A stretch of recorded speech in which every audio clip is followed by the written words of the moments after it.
नाजरीन अस्सलाम वालेकुम। सियासत की खबरों में आप सबका इस्तकबाल है।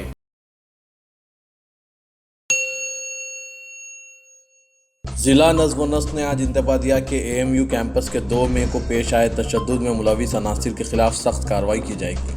मोहम्मद अली जिन्ना के पोर्ट्रेट के बारे में तनाज़ा छिड़ जाने पर तशद्दुद फूट पड़ा था। अलीगढ़ डिस्ट्रिक्ट मजिस्ट्रेट चंद्राभूषण सिंह ने कहा कि मजिस्ट्रेट के जरिए तहकीकात की जा रही है और इस पर उन तमाम की शिनाख्त कर ली गई है जो इन तमाम वाक़यात में गुंडागर्दी और तशद्दुद में मुलविस हुए, जो 2 और 8 मई के दरमियान पेश आए। उन्होंने एक बयान में कहा कि इस तशद्दुद में मुलविस होने वालों के खिलाफ सख्त और मिसाली कार्रवाई की जाएगी। हिंदुस्तानी माशियत नोटबंदी और GST के दोहरे झटके से बतदरीज उभरने की कोशिश कर रही है, जिसने फौरी तौर पर शरह तरक्की को पटरी से हटा दिया है। इंडिया रेटिंग्स ने यह तज्जिया किया है।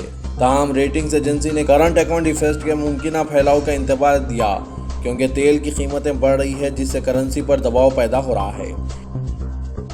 वज़ीर-ए-आज़म नरेंद्र मोदी की राहुल गांधी के आज बरसरे आम इस ऐलान पर तनकीद के बाद कि वो वज़ारत उज़्मा के अज़ाइम रखते हैं। बीजेपी की नाराज़ हलीफ शिवसेना ने कहा कि सदर कांग्रेस का ये जमहूरी हक़ है कि वो वज़ारत उज़्मा के ओहदे के लिए इंतखाबी मुकाबला करें। किसी को भी इनके इन अज़ाइम का मजाक उड़ाने का हक़ नहीं पहुँचता।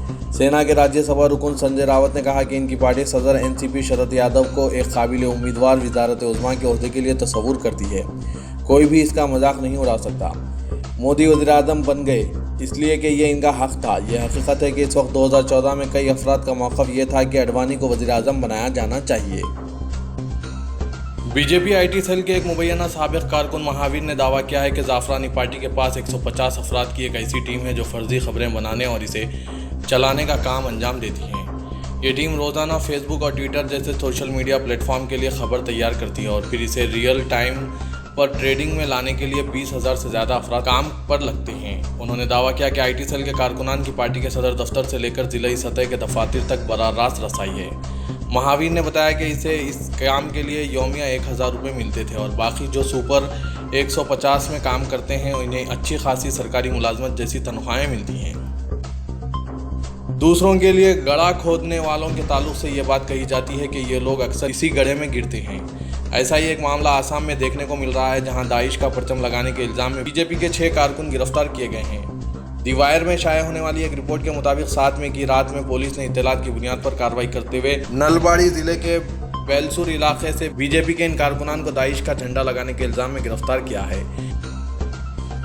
गुज़िश्ता 2 रोज़ कबल जामिया मिलिया इस्लामिया के गेट नंबर 7 के सामने शरपसंद अनासिर के ज़रिए लगाए जाने वाले नारों और पोस्टरबाजी ने, जिसमें कहा गया था कि हिंदू जामिया मिलिया इस्लामिया में महफूज नहीं है, इस मुहिम का जनाजा महज 24 घंटे के दरमियान ही निकल गया। ज़ाफ़रानियत बड़ी घटिया फ़िक्र का जनाजा निकालने वाले कोई और नहीं, खुद जामिया मिलिया इस्लामिया के वो इंसानियत दोस्त अमन पसंद गैर मुस्लिम तलबा हैं जो अपने मुस्लिम दोस्तों के साथ रहते हैं और तालीम हासिल करते हैं। जामिया का माहौल ख़राब करने वालों को कड़ा जवाब देते हुए जामे के तलबा व तालिबात ने इजहार यकजहती करते हुए हाथों में खुद तहरीरी तख्ती उठा रखी थी, जिस पर लिखा हुआ था कि मैं विनीता पांडे हूं और मैं जामे में ख़ुद को महफूज समझती हूं। इसी तरह विश्वजीत ने लिखकर बताया कि मैं हिंदू हूं और जामे में ख़ुद को पूरी तरह महफूज समझता हूं।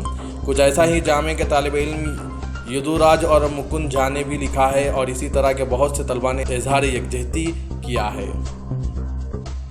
मौलाना आज़ाद यूनिवर्सिटी जोधपुर राजस्थान के वाइस चांसलर और मशहूर माहिर इस्लामियत पद्मश्री प्रोफेसर अख्तर उल वासे, जो अपने दिल के इलाज के लिए स्कॉट अस्पताल में ज़ेर इलाज हैं, उन्होंने AMU के तलबा से एक अपील की है। क्योंकि vice chancellor professor Tariq Mansoor की अपील पर इस अस्पताल से ही उन्होंने तलबा से गुजारिश की है कि अब जबकि अलीगढ़ मुस्लिम यूनिवर्सिटी इंतज़ामिया ने तलबा के तमाम जायज़ मुतालिबात को मान लिया है, तो तलबा जज्बात में ना बहें और वाइस चांसलर की बात को मानते हुए अपने एहतजाज को ख़त्म करके तालीम की फ़िज़ा हमवार होने दें। कौमी खित्ता दिल्ली के मुज़ाफ़ाती इलाके गुड़गांव में खुली जगहों पर नमाज जुमा की अदायगी से मुतालिक वज़ीर आला हरियाणा मनोहर लाल खट्टर को दिल्ली अक़लियती कमीशन ने ख़त लिखकर कुछ अहम उमूर की तरफ तवज्जो दिलाई है। वज़ीर आला हरियाणा को लिखे मकतूब में दिल्ली अक़लियती कमीशन के चेयरमैन डॉक्टर ज़फ़रुल इस्लाम खान ने कहा कि मैं आपके मौक़िफ़ की तायीद करता हूँ। अगर यही ज़ाब्ता दीगर मज़ाहिब और समाजी सरगर्मियों से मुतालिक आदिलाना तौर पर अपनाया जाए। उन्होंने अपने ख़त में लिखा है कि मैं आपसे दरख्वास्त करता हूं कि अपने सूबे में पुलिस और इंतज़ामिया को हुक्म दें कि खुली जगहों, सड़कों और फुटपाथों से सारी मजहबी ढांचे हटा दें और त्योहारों के दौरान रिहायशी और तिजारती इलाकों में खुली जगहों और सड़कों को हर साल कई दिन के लिए इस्तेमाल से रोकें। डॉक्टर ज़फ़रुल इस्लाम ने मज़ीद लिखा है कि गुड़गांव में पिछले 20 साल से मस्जिद तामीर करने की एक दरख्वास्त ज़ेर-ए-अल्तवा है। इसी तरह हरियाणा वक्फ बोर्ड के मुताबिक गुड़गांव में 19 مساجد پر یا تو غیروں کے قبضے ہیں یا وہ کھنڈر میں ہیں۔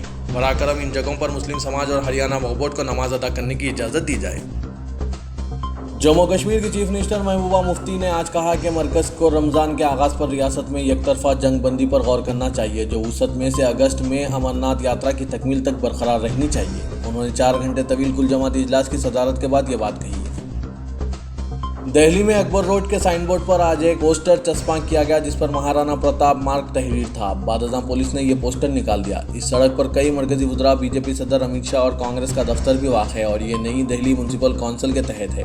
این ڈی ایم سی کے ایک ترجمان نے بتایا کہ کونسل کو ایسی کوئی تجویز موصول نہیں ہوئی تھی اور نہ نام کی تبدیلی کو منظوری دی گئی تھی۔ سائن بورڈ کو خراب کرنا نظم و ضبط کا مسئلہ ہے اور پولیس کو درکار کارروائی کرنی چاہیے۔ انجمن رفاع عامہ دبئی نے رمضان المبارک کے دوران مساجد اور گرد و نواح میں سحری کے لوازمات بذریعہ ڈرون پہنچانے کا منفرد منصوبہ تیار کیا ہے۔ اس طریقے ترسیل کے ذریعے 10% فوڈ ڈیلیوری بغیر پائلٹ طیارہ ڈرون سے کی جائے گی۔ ان کی سحری ہمارے ذمے کے عنوان سے ان سہولت کا اجرا انجمن رفاع عامیہ کی یوتھ کونسل نے کیا ہے۔ متحدہ عرب امارات سے شائع ہونے والے عرب اخبار البیان نے یوتھ کونسل کی سربراہ حلیمہ محمد کے حوالے سے بتایا کہ اس کام میں مؤثر افراد کی شرکت پہلی ترجیح ہے۔ انہیں سحری کی تقسیم میں عملی طور پر شریک کرنا لازم امر ہے۔ مؤثر افراد پر مشتمل رضاکاروں کی ٹیم سحری پیکج کی تیاری اور اسے حفاظت کے ساتھ مستحق افراد تک پہنچانے میں اہم کردار ادا کرے گی۔ یمن کی ایران نواز حوثی تحریک نے کہا کہ اس نے 4 شنبے کے دن سعودی دارالحکومت کی سمت کئی بیلسٹک میزائل داغے، جبکہ سعودی حکام کا کہنا ہے کہ انہوں نے شہر کے آسمان میں انہیں ناکارہ کر دیا۔ سعودی عرب کے سب سے بڑے حلیف امریکہ نے کل ہی ایران کے متنازع نیوکلیر پروگرام سے متعلق بین الاقوامی معاملات سے خود کو علیحدہ کر لیا تھا۔ یہ علاقائی حریفوں ریاض اور تہران کے درمیان کشیدگی بڑھنے کا اشارہ ہے۔ حوثیوں نے کہا کہ ریاض میں تجارتی اداروں کو نشانہ بنانے میزائل داغے گئے۔ اقوام متحدہ کی انسانی حقوق کے اعلیٰ سطحی عہدیدار نے حکومت ترکی سے اپیل کی ہے کہ وہ ملک میں جاری ایمرجنسی کو برخاست کر دے، جس کے لیے استدلال یہ پیش کیا گیا ہے کہ ناراضگی کا اظہار کرنے والوں کے لیے سخت سزاؤں سے مصالحت کا راستہ مسدود ہو جائے گا، جبکہ ملک میں ماہ جون میں انتخابات منعقد شدنی ہیں۔ یاد رہے کہ ترکی میں جولائی 2016 میں ناکام فوجی بغاوت کے بعد ایمرجنسی کا اعلان کیا گیا تھا۔ ہندوستان کے وزیر اعظم نریندر مودی کو فوربس کی جانب سے تیار کردہ ایک نئی فہرست میں دنیا کی 10 سب سے زیادہ طاقتور شخصیات میں شامل کیا گیا ہے، جہاں حیرت انگیز طور پر بالکل پہلی بار صدر چین شی جن پنگ فہرست میں سب سے اوپر ہیں، جبکہ ان سے قبل روسی صدر پوٹن سر فہرست تھے۔ امریکہ میں سعودی عرب کے سفیر شہزادہ خالد بن سلمان نے واشنگٹن کی جانب سے ایران کے ساتھ جوہری معاہدے سے دستبرداری کے اعلان پر اپنا فوری رد عمل ظاہر کرتے ہوئے کہا کہ معاہدے نے ایران کی نظریاتی مہمات کی مشرق و سطح میں توسیع دینے میں معاونت کی۔ امریکی صدر نے کل معاہدے سے دستبرداری کے اعلان میں اس امر کا اظہار کیا کہ ان کا ملک 2015 کے معاہدے کے تحت اٹھائی جانے والی تمام پابندیوں کو دوبارہ لاگو کر دے گا۔ ایڈیٹر سیاست جناب زاہد علی خان نے اپنے صدارتی خطاب میں کہا کہ حیدرآباد کسی اور چیز سے مشہور نہیں بلکہ اپنی شرافت سے ساری دنیا میں حیدرآباد کی پہچان ہے، اور ہماری اس تہذیب کو فروغ دینے والی عظیم شخصیات جناب سید وقار الدین بانی و صدر انڈو عرب لیگ ہیں، جنہیں تاخیر سے ہی صحیح مگر عرب لیگ کے باوقار ایوارڈ سے نوازا گیا، کیونکہ وہ اس ایوارڈ کے اس روز سے مستحق ہیں جس روز حیدرآباد میں انڈو عرب لیگ کی بنیاد ڈالی گئی اور اس بینر تلے فلسطینی عوام کے حقوق کی جدوجہد شروع ہوئی۔ وہ آج حیدرآباد میں جناب سید وقار الدین کے اعزاز میں پنجدن ایجوکیشن اینڈ ویلفیئر ایسوسیشن کے زیر اہتمام منعقدہ تہنیتی تقریب سے مخاطب تھے۔ علاقے نانال نگر اور ریتی بولی پر آج اس وقت سنسنی پھیل گئی جب اچانک ریاست کے انسداد دہشت گرد اسکواڈ آکٹوپس کے کمانڈوز نے تلاشی لینی شروع کر دی۔ آج رات 150 کمانڈوز پر مشتمل آکٹوپس کی خصوصی ٹیموں نے داخلی سلامتی کی مشق کے حصے کے طور پر تمام گاڑیوں اور افراد کی تلاشی لی۔ اس کارروائی میں آکٹوپس کمانڈوز نے RTC بسوں میں سوار ہو کر مسافرین کی تلاشی لی اور ان کے شناختی کارڈز کی تنقیح کی۔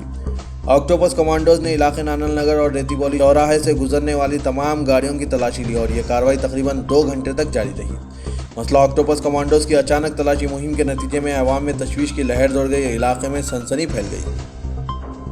چیف منسٹر تلنگانہ کے چندر شیکھر راؤ نے شہر حیدرآباد کو آلودگی سے پاک بنانے کے لیے الیکٹرانک گاڑیوں کی حوصلہ افزائی کرنے کا فیصلہ کرتے ہوئے RTC کے بشمول GHMC میں رفتہ رفتہ الیکٹرانک گاڑیوں کے استعمال میں توسیع دیتے ہوئے خانگی شعبے کو بھی الیکٹرانک گاڑیاں خریدنے کے معاملے میں شعور بیدار کرنے کا اعلان کیا ہے۔ چین کی الیکٹرانک گاڑیاں تیار کرنے والی company BYD auto industry company limited के नुमाइंदों ने प्रगति भवन में आज चीफ मिनिस्टर तेलंगाना के चंद्रशेखर राव से मुलाकात की।